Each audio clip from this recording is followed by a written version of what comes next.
Okay, welcome to today's Friday Chalk Talk, where we have Corinne Kramer, a licensed clinical social worker with over 20 years of experience in both behavioral health and medical social work.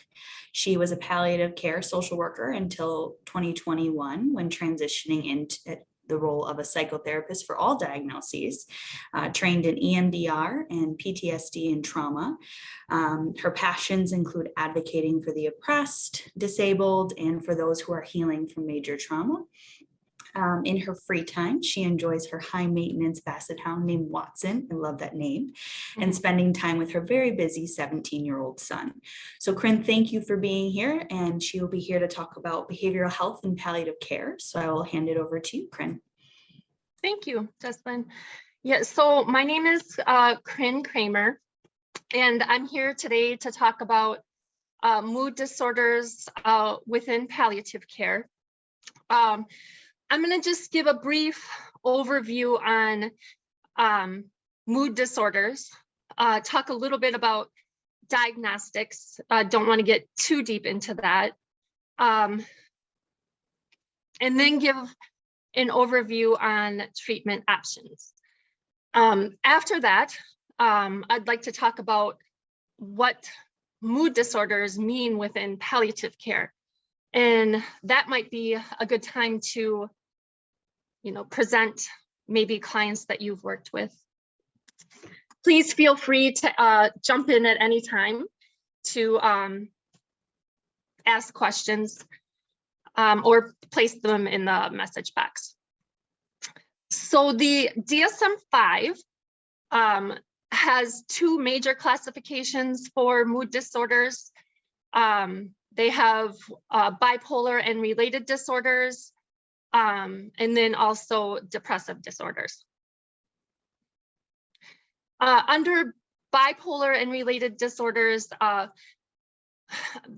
some of the more major mood disorders of bipolar 1, bipolar 2, cyclothymia. I'll talk a little bit more about those in a little bit.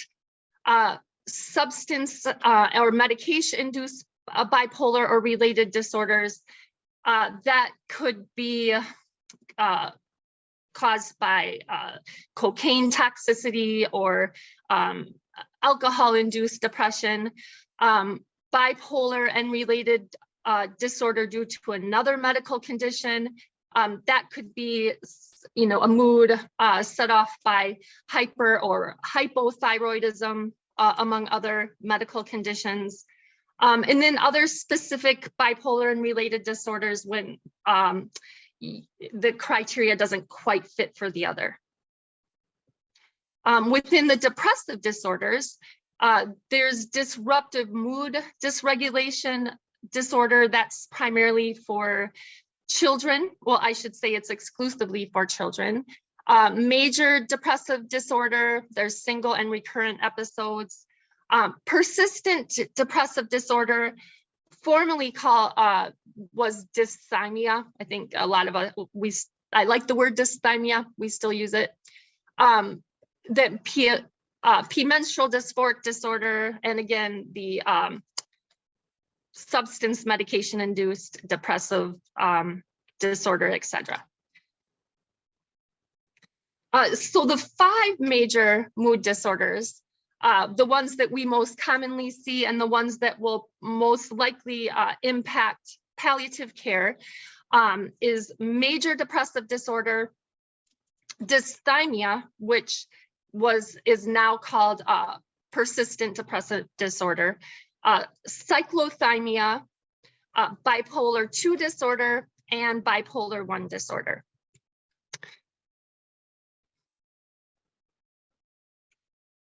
So it is on a continuum. With depressive disorders, you're going to stay within this mild, moderate, severe depression. Your mood isn't really going to elevate up into the manic phases. The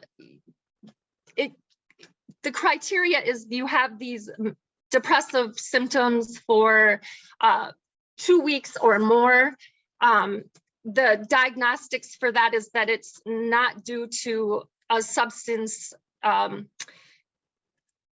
induced depression, from alcohol or any other substance, and that you have a persistently low or depressed mood, decreased interest in pleasurable activities, feelings of guilt or worthlessness, lack of energy, poor concentration, appetite changes, psychomotor retardation or agitation, sleep disturbances, or suicidal thoughts.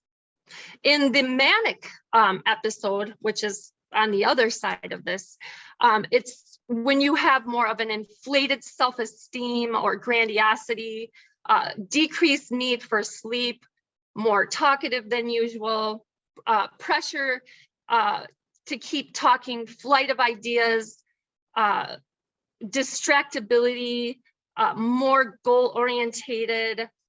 You could have increased social, school, or even sexual activity, psychomotor agitation. So that's on the mania side. With mania, you can have psychosis, and with severe depression, you can have psychosis. And it does go on a continuum. It does start with major depressive disorder where you're kind of in this severe depressive state.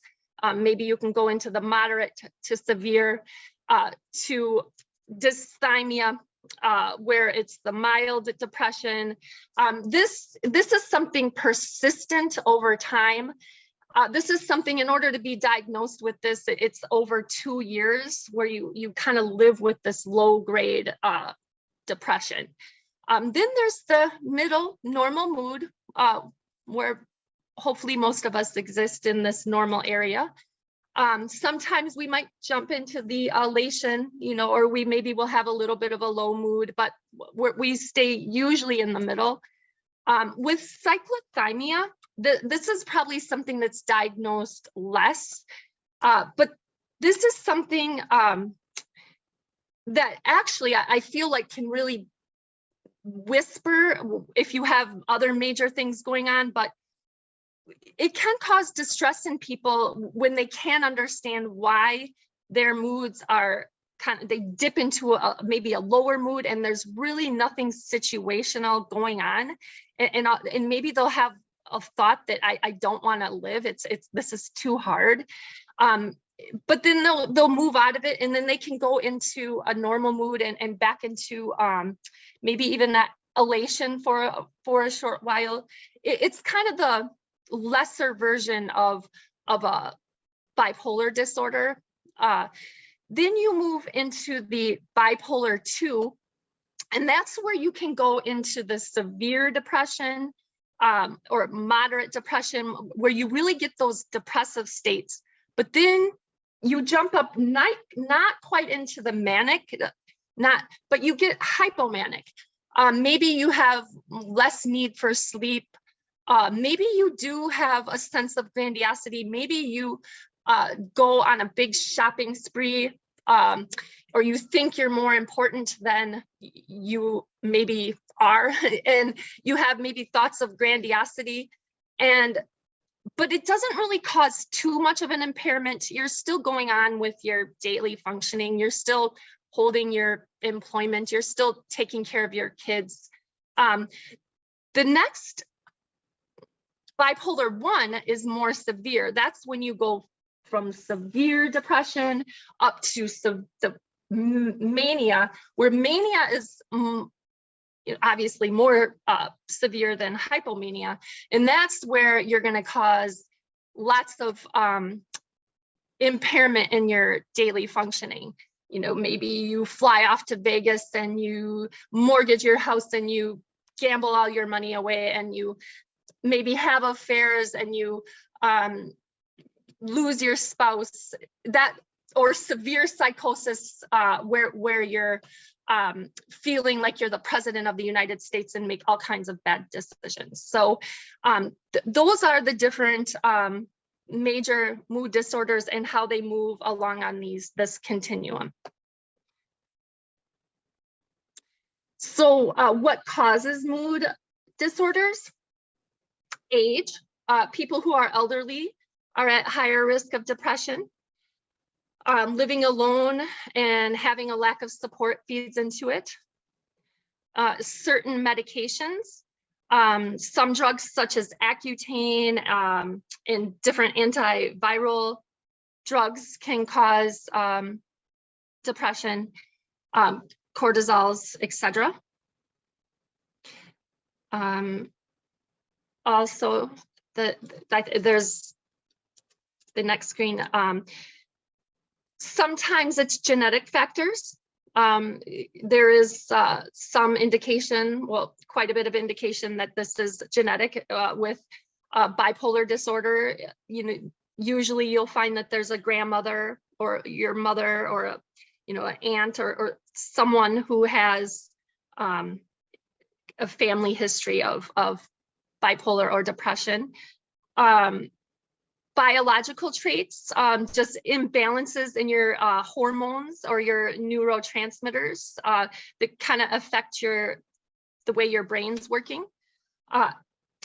Environmental factors, life events such as abuse, mental stress, significant loss, bereavement can turn into major depression disorder, or other traumatic events, serious medical diagnoses, and also serious illnesses can lead to depression. So diagnosing, I think we use the DSM-5, and they have very specific criteria for each of the mood disorders. I think what CAPC would say, I think, that you would want to use the PHQ-9 when you're diagnosing depression, because some of the diagnostic criteria in the DSM-5, it goes into loss of appetite or fatigue, and some of that might actually be due to the medical condition. So using clinical judgment, sometimes the PHQ-9 can be a better screening option than the diagnostic in the DSM-5. I did put the Columbia suicide screening, and I actually put that at the end, something you might want to look at. They have specific questions about suicidal ideation that's really helpful in determining a person's depression. Do you just have a wish to be dead, or do you have a history of suicide attempts? Do you have a plan, or is it just kind of passive ideation? So that's a good tool to use when diagnosing depression. So what are the treatments? So the first line is we would hope to do therapy. Hopefully even a little bit of supportive therapy could help, maybe. Antidepressants, you would know more about that. The serotonin reuptake inhibitors, those, you have to be careful with antidepressants with bipolar, because that could actually trigger a manic episode. You'd want to use this mood stabilizer with that. Cognitive behavioral therapy, maybe thinking about, maybe how some of your thoughts are contributing to your emotions right now, if that could be helped. EMDR, that's something that I personally do all the time, is that's helping release kind of stuck emotions around trauma. Also, maybe releasing maladaptive beliefs that are creating distress. For treatment-resistant depression, this is not used very often anymore. And for clients who have used it, they have complaints that it really has some pretty bad side effects, especially with memory loss. ECT, it can help for those very, very hard to treat depressive episodes that you just can't get out of, but there are some pretty severe side effects to that. TMS, transcranial magnetic stimulation. This is done throughout the Milwaukee area. I've seen it done mostly in different private practices. I don't know if it's done at major hospital systems, but this kind of uses magnets. It kind of resets your brain waves, and it has been really effective with some clients who are treatment resistant to the first line of things. And then ketamine, I think this can be either intravenous or it can be nasal. And this basically, I've actually seen this done before, that you basically sit with your psychiatrist in a little room, or a big room. I've seen a little room where you have maybe a refrigerator and you have refreshments and you have everything you need to be comfortable you're sitting in a recliner, and you basically just trip. And it kind of resets your mind, and it actually works. And I think this is a newer method, and obviously it's going to be really hard to get authorized under insurance. You have to have kind of tried the other treatments before. Then, okay, so moving on. What if a client doesn't want to be treated? What if they're manic and they're psychotic, and they're the person who is on the sidewalk karate chopping the air? Okay, is that their right? Okay, people have the right to be manic. People have the right to be psychotic. People have the right to appear as odd and as different against cultural norms as they want, even if it feels maybe uncomfortable for us. Maybe we have a set of norms that have been deeply enrooted in us, in our culture, over and over. And maybe some people might press against those, and we want to do something about it. So we have to be very mindful of that. People have the right to be mentally ill. However, when can we impose interventions? There does come a time when we can. And per the law, that time is when a client is considered an imminent risk to self or others. And that means that they're actively suicidal, or they're making decisions to the point that they are actively going to die, or they have homicidal ideations. That is a time that you can impose. You can get crisis law enforcement involved. You can be placed on a Chapter 51. That could maybe lead to commitment and with a medication order. That there's the time when you're an imminent risk to yourself or others. Another time is when a client is deemed incapacitated. And so what does that mean? So this would be probably more in the medical area, because can a client express the risk and benefits of the procedure? Can a patient express understanding of the necessity of the procedure and the severity of the disease? Does a patient have insight at the time to make complex medical decisions? So that kind of leads us up to palliative care, the involvement of palliative care. So palliative care has been consulted, assisting a patient with a serious medical diagnosis and a co-occurring mood disorder. So if we have our palliative care team involved here, and palliative care is a specialized medical care for people living with a serious illness. This type of care is focused on providing relief from the symptoms and stress of the illness. The goal is to improve quality of life, both for the patient and the family. So I'm thinking of what all palliative care provides. and some of it I listed. They do the deeper dive, they find out the entire story, they collaborate, they advocate, they help with advanced care planning, the symptom management. But what about goals of care? That's kind of the key, right? Like, how are you going to advocate if you don't know what their goals are? How are you going to provide symptom management if you don't know what their aim is? What do they want?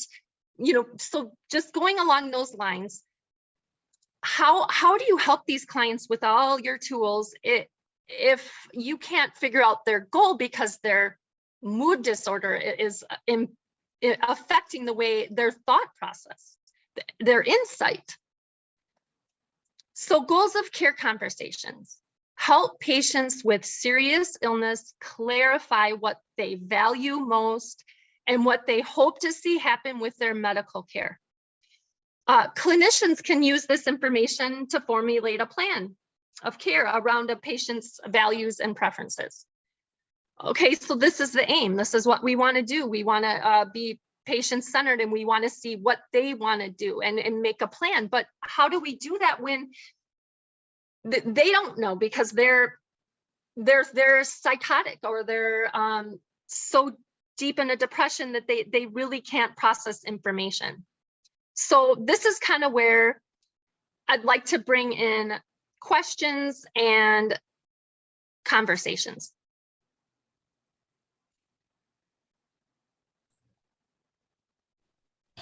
All right, thank you, Corinne. I think you touched on quite a few points for me, and exactly of like, how do we get through to goals? How do we understand what they're understanding, in the context of their mood disorder, as well as that conflicting feeling, especially which we get from nursing staff, where their mood disorder is affecting kind of what they're willing to accept as far as treatment and stuff like that. How do we allow them to be in that lane, but still help them?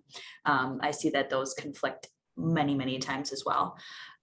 Sometimes we get consulted for patients that have really severe refractory depression here in the hospital, and they're making a life and death decision. So some sort of withdrawal of life support. And maybe their goal, or at least what they say their goal is to literally end their life. They perceive their current condition to be suffering and a life not worth living. And so we go through talking with the right teams. We work with psychology. Psychology believes that this patient's incapacitated, and it's because of their mental health. And we talk with psychiatry about their history.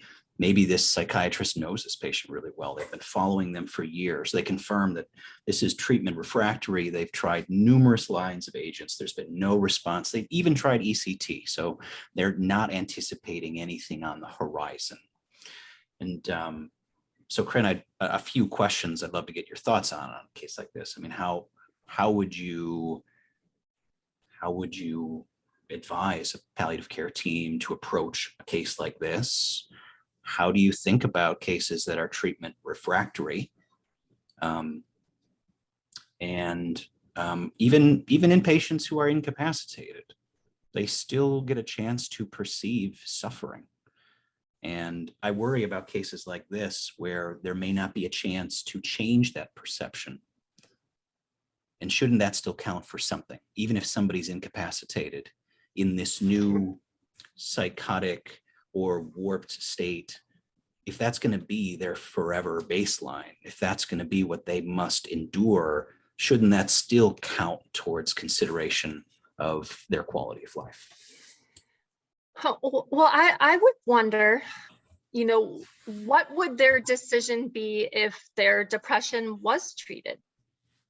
What would their decision be if they were at that normal phase? We have to think about what the chronic illness, what kind of distress is that really creating? We can't assume that they're making the decision to be comfort measures because it's depression. We can't make that because they're depressed. We can't make that assumption. There's plenty of people who have a normal mood that decide to go for comfort measures because of quality of life. So I would really wonder if their depression was treated and they were at their baseline, what kind of decisions would they make then? And that really goes along with getting, and I'm sure their psychiatric team has done this before, getting collateral from their family, kind of looking at their whole history of, who they were prior to the depression kind of taking over. I would wonder, would they make the same decision? And I think you can be a client's or a patient's voice by really getting to know their whole history and how they made decisions before. And I think that would be the biggest, that is really, how did they live before? What was their occupation? What was their religion? What is their cultural norms? How did they like engaging? Were they social? So I would say that would be the biggest thing, is how looking at their paradigm. We can't assume they're making this decision because they're majorly depressed unless they tell us that. I don't know that. Is he telling us that he doesn't want to live because he's depressed? Or is he saying he just doesn't want to live with the medical condition? What is he saying? Yeah, those are good questions. I guess it depends case by case. I'm with you. I'm with you on the side of if I think this is potentially reversible, I feel a moral obligation to try to cheer this patient on, to try to get through this. If I have a pretty good idea that their goals when they were treated were still life prolonging. And I'm worried about this not being a true reflection of their goals if they're acutely ill with their mental illness. I think the cases that I struggle with the most, though, are those way outside the bell-shaped curve, the rare ones where truly psychology is worried that there may not be any more treatment. They've tried every line. Is there a way to get them back to that baseline? But I'm not sure. How refractory is treatment refractory? Maybe every case is different. I don't know the answer to that. Yeah, I guess, yeah. How far did they take their treatments? I guess, how long have they been how long have they been severely depressed? Has it been 6 months? Has it been 5 years? What kind of treatments have they tried? Have they really, went the whole mile with the TMS, ketamine? How far have they taken it? And, is there more options even available? I think one of the things in these situations that we see too is, in order to get better, in order to have that reversible condition, they need motivation and participation, but then the depression is interfering with that. So it's like, can you treat the depression in time to get them motivated to do what they need to do, knowing that they would want it, in order to have a meaningful recovery? Like, I feel like you end up in this cycle where you can't quite break it unless you get through the depression. Yeah. And some of it is, some people respond to, Sarah, I would say Zoloft and therapy, but some people really need that more invasive type of therapy, the one that's going to be, like TMS. How are we ethically obligated to offer them that when we're in the hospital? How far, that's what I would be asking as well. Ethically, are we doing really everything that we can? If someone's incapacitated because of their mood disorder and they're not able to actively participate in therapies that are going to help them survive, I guess that is, because you can't, how do you jumpstart someone?